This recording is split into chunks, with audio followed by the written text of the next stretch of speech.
Welcome back. So today we are talking about how I do my online teaching during this lockdown. We're in lockdown 3 now. Hopefully this will be the last one, but obviously there's so many different strategies that teachers can use, and some work for some teachers, some work for other teachers. So this is by no means a guide of what you should be doing, because this is what works for me. I think I'm the only one in my school that does it the way I do it.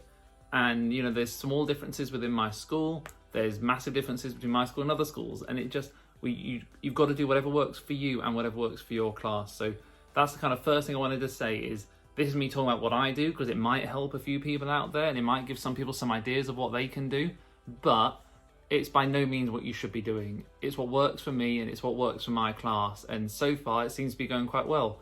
So I thought I'd share it for you.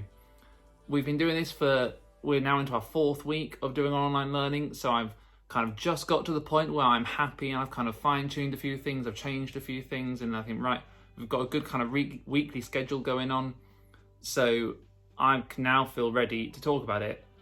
So the first thing that obviously I have to do a lot of, that I cannot stand, is I spend far too much time sat at my computer, and that is the main way that I teach from home. I am teaching online, and I spend so much time sat at my computer. I've got a cushion for my back, I've got a hot water bottle thing for my neck, because at the start I wasn't sat properly, I was sat hunched over, I was looking down, and it just caused all sorts of issues. I've now got better, my back is feeling better, my neck is feeling better, I've raised my computer screen up so it's in level with my eyesight, and it's working a lot better now, thankfully.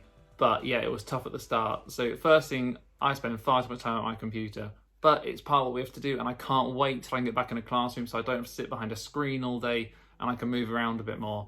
But at the minute, it's what we have to do, and we're just getting on with it. So that is the first thing. I sit at that desk over there, which I can show you quickly now.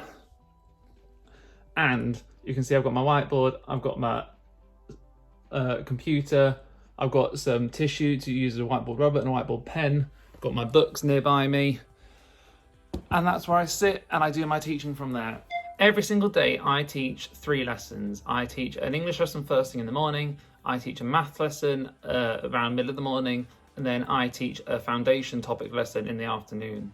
And that's just the way we've structured it at my school, where all the teachers are doing the same kind of routine, because we've had to schedule it around. So obviously some families don't have too many devices to use, so we have to make sure teachers aren't teaching at the same time, and that's what we've managed to fit in.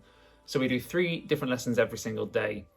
Now, those lessons are all taught via Zoom, so there's a code that the children have to put in each time there's a meeting, and they log on and we take a register and we do our Zoom lesson.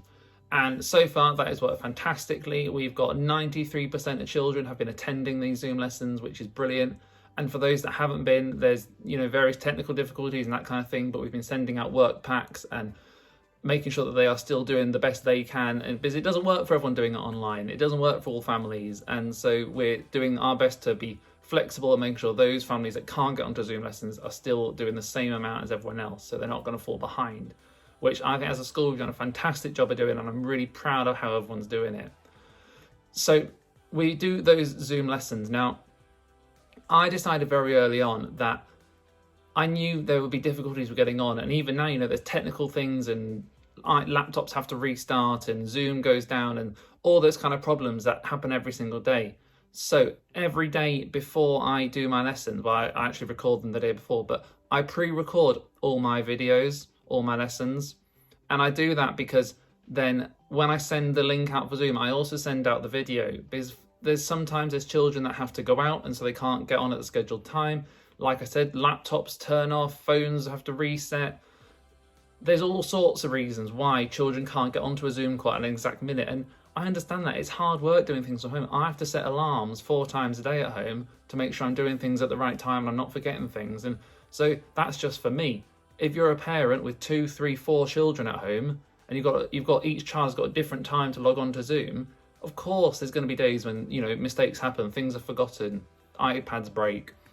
So I pre-record all my videos as well, and that just means that no matter when is best for that child to do that lesson, they can just watch that video, and that video is just me explaining what I do, explaining what the children need to do.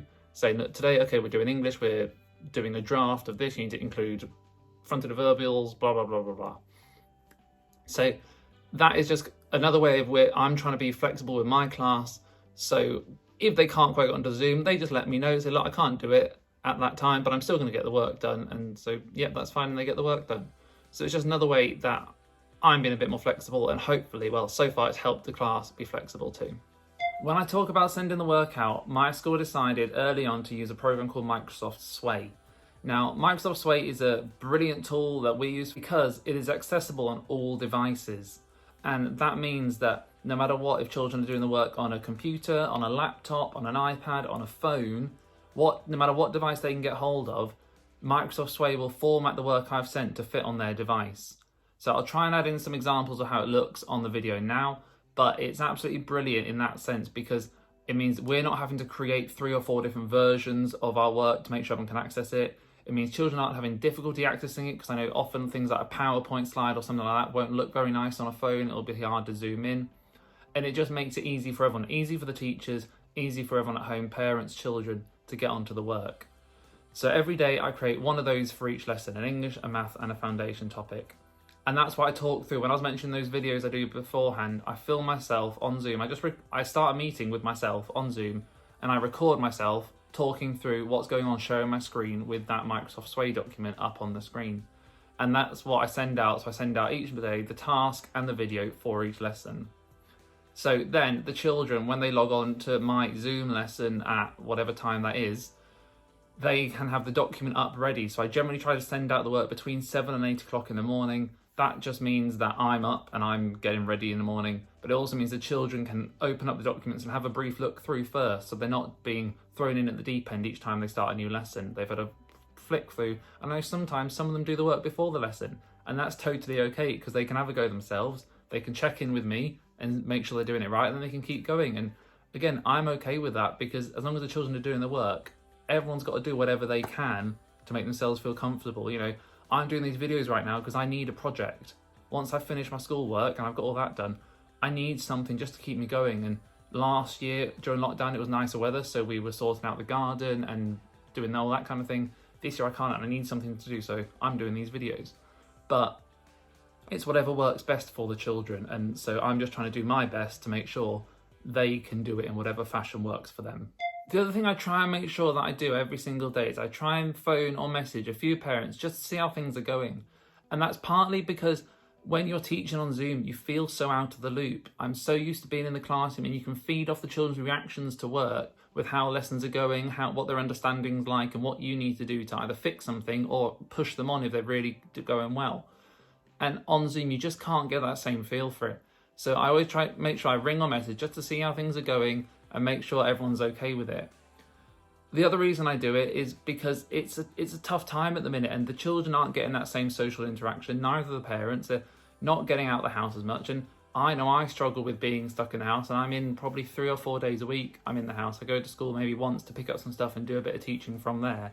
But it is really hard work being stuck inside the house, and I live on my own with my partner. I don't have children running around the house having to do online teaching when I'm not a teacher, and it's really, really hard for them just to keep it going sometimes. So I'm just checking in and making sure things are going all right. And if there's any questions they've got to ask me, then that's an opportunity where they can ask me without having to get on a message or having to remember to phone me or send a message on Dojo. So it's just something where I check in and see how things are going. And I also am obviously answering any questions the children send in on Dojo, any questions about the work they're doing, and make sure I answer, and giving them a few phone calls just to kind of one-on-one chats about the work so they get that personalised feedback from me rather than just a general question to the class.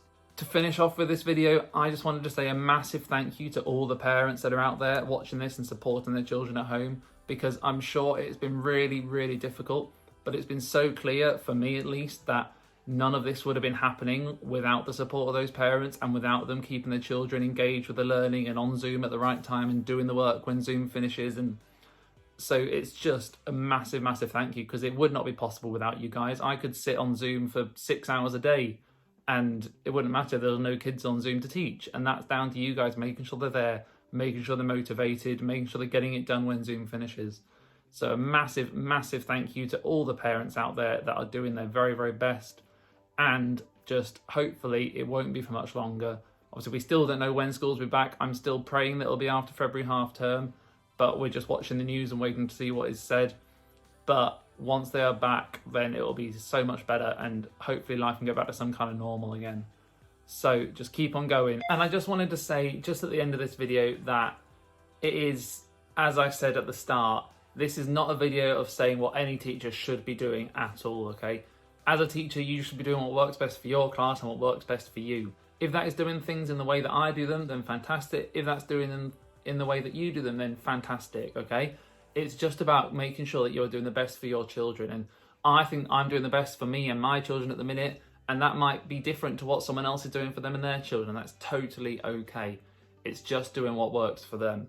So do not use this as this is what I should be doing. Do not feel any pressure about if you are doing something differently. I've seen teachers out there doing some amazing things with things like Google Classroom, doing some amazing things using tools such as Nearpod, some fantastic live lessons, teachers that do live lessons for longer periods of the day than I do, teachers that do live lessons for shorter periods of the day or don't do them at all. There's so many different strategies out there to use, and you just got to work out what fits best for you guys. So hopefully you will use this as some kind of inspiration. Hopefully you'll use this as just some information. But do not feel any pressure on yourselves as teachers or as parents about what you should or shouldn't be doing. You've just got to do what's best for you and what's best for your children. And so hopefully you guys are already doing that. And if not, then talk to someone and make sure you can work out what is best, because that is the only way through this, I think. The only way through it is just to do your best, and then we'll see where we are when we're back at school. So thanks very much for watching, guys. I'm going to try and bring out a new video every Tuesday and Friday for the next few months at least.